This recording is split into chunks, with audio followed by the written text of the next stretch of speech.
और everyone welcome to Saroj Mishra's YouTube channel में YouTube channel पर आप सभी का बहुत बहुत स्वागत है। तो आप देखेंगे ministry of home affairs, government of India, Bharat सरकार की फिर से एक परमानेंट नौकरी की नोटिफिकेशन विज्ञप्ति रिलीज हो गई है। 2 सितंबर 2025 को नोटिफिकेशन रिलीज हुई है। हर राज्य में भर्ती है, हर राज्य में भर्ती है। आप देखेंगे unreserved, OBC, non creamy layer, SC, ST, EWS और सभी कैटेगरी कैंडिडेट के लिए हर राज्य से भर्ती नोटिफिकेशन है और आप अपने राज्य के लिए अप्लाई करेंगे, आपको अपने ही राज्य में पोस्टिंग भी मिल जाएगी। तो अभी एक के बाद एक काफी वैकेंसीज आ रही हैं। भारत सरकार की नौकरी होगी, केंद्र सरकार, भारत सरकार, सेंट्रल गवर्नमेंट या गवर्नमेंट ऑफ इंडिया, जो भी आप बोलना चाहें। तो टोटल मिला के सभी कैटेगरीज वगैरह सब मिला के अगर आप देखेंगे तो 455 वैकेंसीज हैं। 455 वैकेंसी की नोटिफिकेशन जो रिलीज हुई है वो गृह मंत्रालय ऑफिशियल वेबसाइट देखेंगे। गृह मंत्रालय मिनिस्ट्री ऑफ होम अफेयर्स की ऑफिशियल वेबसाइट पर बिल्कुल अपडेट आ जाएगी। तो फिलहाल अपडेट नहीं आई हुई है, तो नोटिफिकेशन जो रिलीज हुई है उससे ही डिटेल्स चेक कर लेते हैं।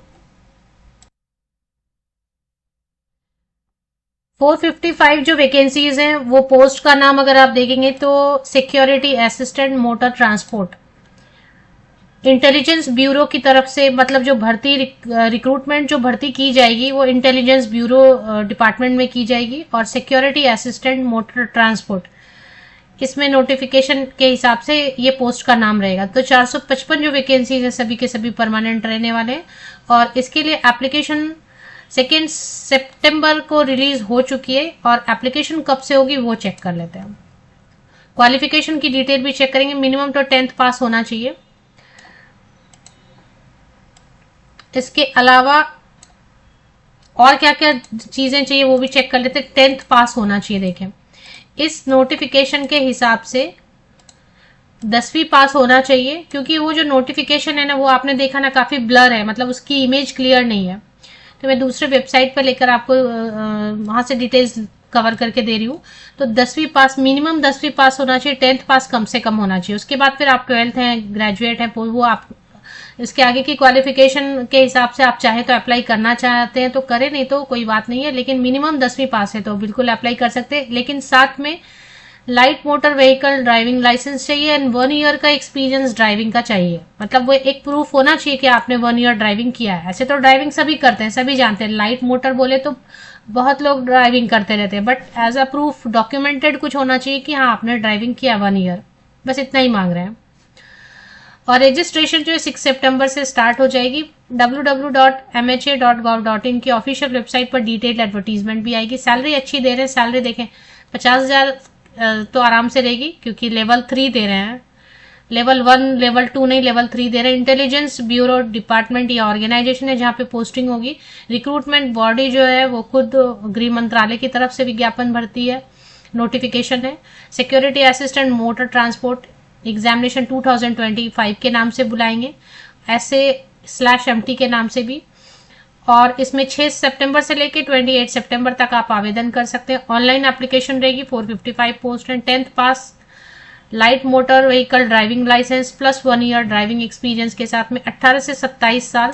28 सितंबर 2025 को कट ऑफ लेके आप जो है एज की कैलकुलेशन करेंगे।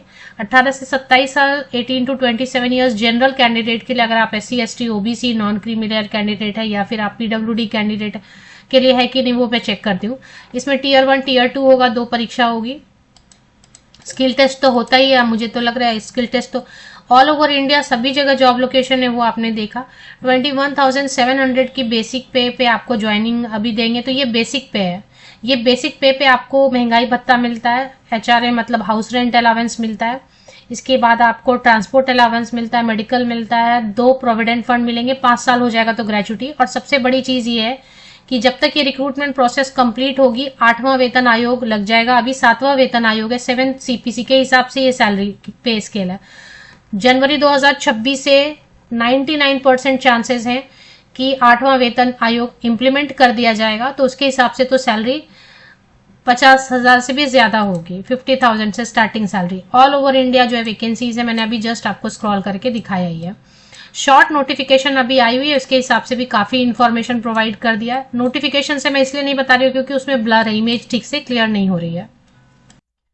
देखिए कैटेगरी वाइज सीट तो ठीक है, लेकिन वो तो स्टेट वाइज है ना, तो स्टेट वाइज देखेंगे तो स्टेट का अगर डोमिसाइल सर्टिफिकेट मांगेंगे तो आप डोमिसाइल सर्टिफिकेट जो है आवासीय प्रमाण पत्र रेडी करके रखें, अगर आपके पास है तो ठीक है, नहीं तो कोई बात नहीं। हाँ स्टेट वाइज अब यहाँ से देख सकते हैं क्योंकि उसकी इमेज तो ब्लर थी, तो अगरतला मतलब बोलने का मतलब है कि जो इंटेलिजेंस ब्यूरो है तो वो हर गली कूचे में तो नहीं रहेगा, एक एक उसकी बॉडी जो है एक एक खास खास जगह पे रहेगी हर राज्य में, तो वो एक अगरतला में, तो इसी तरीके से हर राज्य में एक या दो जो है उसकी बॉडीज रहती हैं, तो वहां पर बता रहे हैं। तो लगभग हर राज्य में मुझे लग रहा है ऐजवाल, अमृतसर, बेंगलुरु। बेंगलुरु लिखने का मतलब है कि वो जो है वहां पे ऑर्गेनाइजेशन का सेटअप रहेगा, उस राज्य के कैंडिडेट अप्लाई कर सकते करना। मध्य प्रदेश भोपाल, भुवनेश्वर उड़ीसा, चंडीगढ़ का है, चेन्नई का है, तमिलनाडु देहरादून है, उत्तराखंड का दिल्ली गंगटोक है, गुवाहाटी असम का है, सिक्किम से गंगटोक, हैदराबाद का, इम्फाल का, तो नॉर्थ ईस्ट रीजन में भी वैकेंसीज है, ईटानगर, जयपुर, जम्मू, कलिम्पोंग, कोहिमा, कोलकाता वेस्ट बंगाल, लेक से, लखनऊ उत्तर प्रदेश, मेरठ में भी है उत्तर प्रदेश, मुंबई महाराष्ट्र, नागपुर महाराष्ट्र, पणजी महाराष्ट्र, पटना बिहार, रायपुर छत्तीसगढ़, रांची झारखंड। इसी तरीके से सभी स्टेट में आप देखेंगे कहीं जीरो भी हो सकता है। कैटेगरी में अगर सीट नहीं है तो अनरिजर्व में अप्लाई करें, फिर उससे क्या होगा कि आपको कैटेगरी का बेनिफिट कास्ट कैटेगरी का नहीं मिलेगा। इससे जुड़ी जो भी नोटिफिकेशन से जुड़ी जो भी डिटेल्स आएंगी वो मैं आपको फिर से, और भी कुछ चीजें, अगर 18 से 27 साल तो जनरल कैंडिडेट के लिए, SC ST कैंडिडेट के लिए 5 साल की छूट है, तो 18 से 18 to 32 ईयर्स हो जाएगा SC ST कैंडिडेट्स के लिए। इसके बाद फिर नॉन क्रीमी कैंडिडेट के लिए, ओबीसी नॉन क्रीमी लेयर है या ओबीसी ऑल कैंडिडेट है, 3 इयर्स की छूट है, तो 18 to 30 इयर्स हो जाएगा।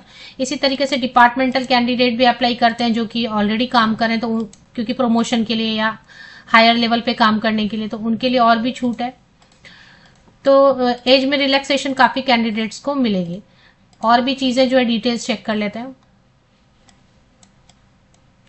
वीडो, अच्छा महिलाएं भी आवेदन कर सकती है, फीमेल कैंडिडेट भी। वीडो डाइवर्सी वीमेन के लिए भी एज में रिलैक्सेशन है, तो उनके लिए इस तरीके से आयु सीमा 18 से 35 साल, 18 to 35 इयर्स। अगर अनरिजर्व, आरक्षित या जनरल फीमेल कैंडिडेट है जो वीडो है या डाइवोर्सी है।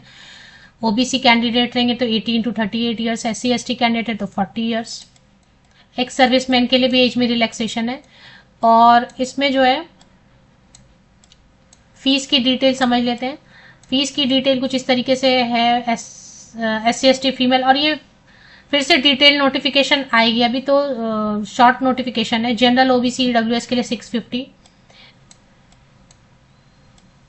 सिलेक्शन प्रोसेस में एक रिटन एग्जामिनेशन रहेगा 100 मार्क्स का, सब में वही रहता है। सिर्फ जो है ना डिफिकल्टी लेवल, प्रश्नों का जो पूछने का कठिनाई का स्तर है वो अलग अलग होगा, कि अगर ग्रेजुएशन लेवल पे है तो अलग क्वेश्चंस रहेंगे, थोड़े हार्ड रहेंगे। 12th लेवल का है तो अलग, अभी 10th लेवल का है तो 10th लेवल के हिसाब से general awareness, current affair, driving rules बिल्कुल आना चाहिए, reasoning, aptitude, English. Tier 2 50 marks का है जिसमें ड्राइविंग टेस्ट भी रहेगा। मोटर मैकेनिज्म के बारे में आप क्या जानते हैं वो सारा टेस्ट रहेगा, और एक इंटरव्यू हो सकता है। फिर डॉक्यूमेंट वेरिफिकेशन के लिए डॉक्यूमेंट कम से कम 10वीं मांग रहे हैं, तो 10वीं तक का सब आपका पासिंग सर्टिफिकेट, मार्कशीट, अगर आधार कार्ड, पैन कार्ड, जो भी, अगर एक्सपीरियंस सर्टिफिकेट है तो 1 ईयर का। कास्ट कैटेगरी में अप्लाई कर रहे हैं तो वो, अगर डोमिसाइल मांगा जाएगा तो medical examination, normal fitness check करते हैं कि कोई बहुत बड़ी प्रॉब्लम, इलनेस तो नहीं है, तो ये रहेगा। ऑनलाइन एग्जाम जो है 1 आवर करेगा, 100 मार्क्स करेगा, ऑब्जेक्टिव टाइप रहेंगे। सब्जेक्ट्स जो है general awareness, basic transport, driving rule, quantitative aptitude, numerical में मैथ्स वगैरह पूछेंगे, लॉजिक रहेंगे, वो पिक्चर वाले, डायग्राम वाले जो क्वेश्चंस रहते हैं, reasoning, English language. Marking scheme 1 mark का रहेगा। निगेटिव मार्किंग यस रहेगा, मतलब ऋणात्मक मूल्यांकन, गलत आंसर करेंगे तो 1/4 कट जाएगा। कहने का मतलब अगर 4 गलत आंसर होंगे, 4 रॉन्ग आंसर्स होंगे तो -1 हो जाएगा। क्वालिफाइंग मार्क्स रहेगा अनरिजर्व कैटेगरी के लिए, सबके लिए अलग अलग क्वालिफाइंग मार्क्स रहेगा। और इसमें जो जनरल अवेयरनेस पे 20 क्वेश्चन 20 मार्क्स के रहेंगे। बेसिक ट्रांसपोर्ट, ड्राइविंग रूल पे 20 क्वेश्चन 20 मार्क्स, जो 100 मार्क्स का पहला पेपर होगा। क्वांटिटेटिव पे, न्यूमेरिकल पे, सब पे 20 20, इंग्लिश पे 20, तो 100 मार्क्स के 100 क्वेश्चन रहेंगे। तो इस तरीके से जो है सारी डिटेल्स हैं। और इसके बाद जैसे ही इस ऑफिशियल वेबसाइट पे आ जाती है नोटिफिकेशन, गृह मंत्रालय, मिनिस्ट्री ऑफ होम अफेयर्स, ये बिल्कुल ऑथेंटिक ऑफिशियल वेबसाइट है। यहाँ पे व्हाट्स न्यू में आ जाएंगे, 6 सितंबर को आएंगे या उसके पहले भी आ जाते हैं तो मैं आपको बता दूंगी, वीडियो बना के मैं बता दूंगी। अभी शॉर्ट नोटिफिकेशन आए जो वेबसाइट पे नहीं है, कहीं कहीं पे पब्लिश हुआ है, तो वो सब जो है उसके बेसिस पे मैंने वीडियो बना दी।